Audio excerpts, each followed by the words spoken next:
einu paskutinis video pasidalinti įspūdžiais, kur mano Angelas Sargas kartu. Labai dėkoju, kad buvai šalia, nes žinokit, merginos.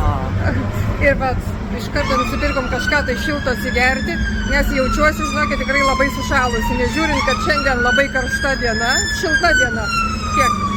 16 laipsnių lauke, bet po viso to eksperimento toks šiurpulys, toks viduje jaučiuosi šalta, sušalusi, norisi atsigerti.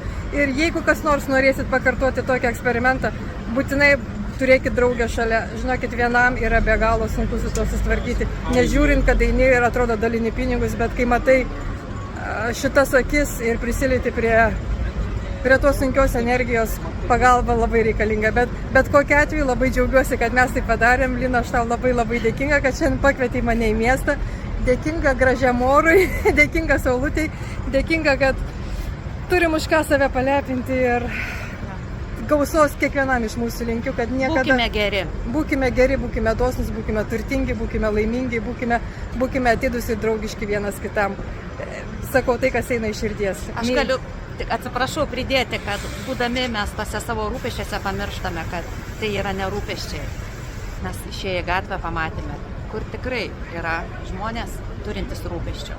O mes gyvename labai gerai. Karalienės. Būkit laimingi. Būkit laimingi tikrai.